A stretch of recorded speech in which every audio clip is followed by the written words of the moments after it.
Good morning, YouTube. Just another quick update, let you know, nearly gone. I've basically got 3 more nights to work.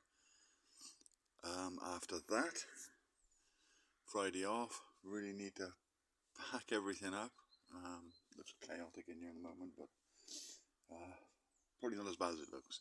So yeah, the last day, pack everything up. Had more trouble with the car yesterday. Took my mum out for lunch yesterday in Leominster. Got as far as Hereford, and basically the car started to cook, which means one of a few things.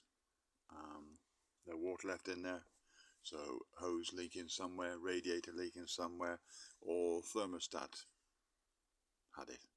Who knows? Basically, I pulled over in Hereford in a petrol station. Managed to wait a few minutes, let it cool down a bit. Managed to open the radiator cap. Let the water slowly, what was in there, bubble out, so it cooks like a kettle. Let it cool down, slowly open it up so the water starts to rise. A little bit of water is left in there. Eventually you can open it up just enough, a little bit at a time. Eventually the water stops bubbling, and you can safely open it up. Whatever water's in there then drops to the bottom.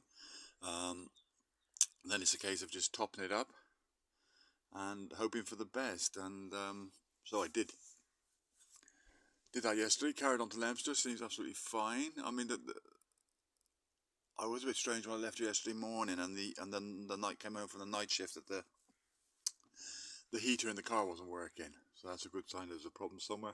But of course I was that tired. I work at night. I don't really think about it. So I got back in the car.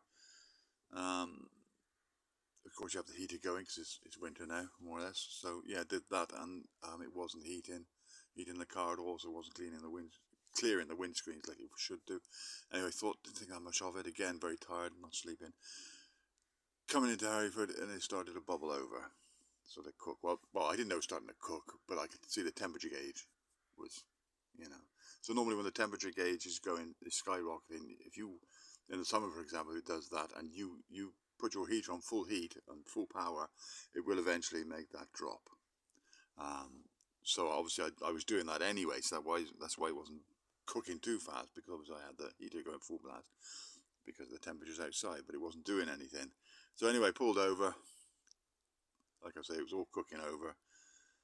Managed to cure the problem for now. It doesn't seem to be leaking underneath, which either is a fine leak somewhere in one of the hose. Maybe one of the hose needs replacing.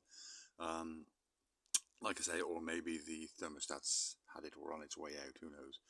But I've got 3 more journeys to Ross on Wye. I'm back to work, and that really is it. So it's not worth my while now do anything about it. Of course, now that means there's no antifreeze in the radiator, which is a problem here, because if it does go down below -3, -4, which is more than likely to do over the course of winter, there's the risk of it all freezing up, which can crack the engine and so on and so forth. It can cause all sorts of problems. So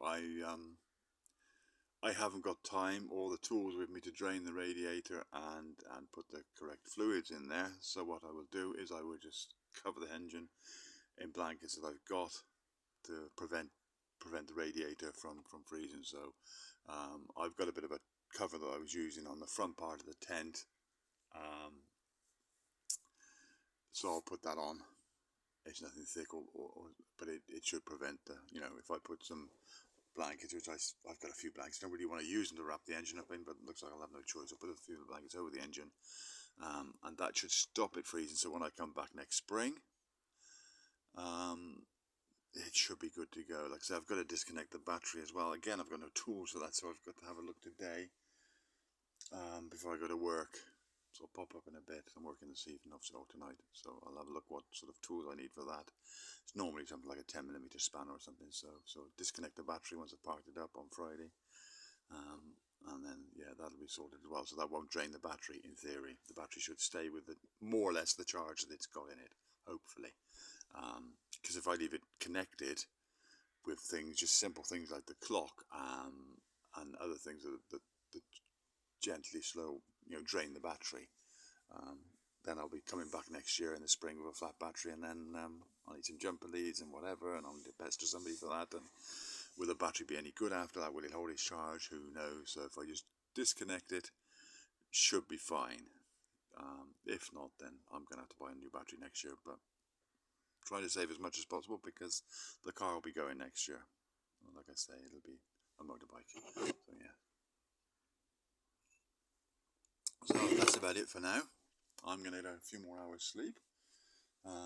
Probably make myself some lunch or an early supper at about, so it's 11:30 now, give or take. So at about, I'll get up at about 4 o'clock, and then a bit later if I can sleep that long, but I doubt it. Then make myself some pasta or something, which I always do. No, actually I've got no pasta left, so it's going to be one of these rice meals that I've got. Have one of those. Yeah, and that'll be it. And off to work again.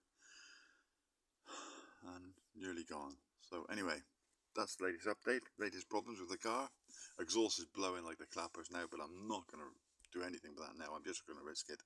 If I get pulled over, I get pulled over. There's nothing I can do about it now. I haven't got the time. I'm working nights. I'm sleeping days.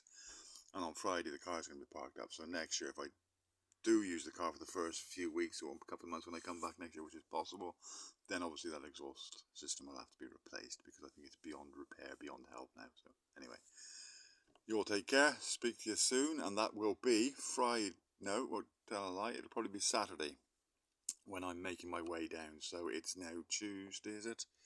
Do you know I'm losing track? Yeah, it is Tuesday now, so it's Tuesday morning. So basically Saturday morning I'll be making my way down. A friend, my mate Richard's picking me up from here, take me to Harryford, where I'll get on the bus, head to Gloucester and so on, and then down to Heathrow. So anyway, everybody take care, and don't forget to watch.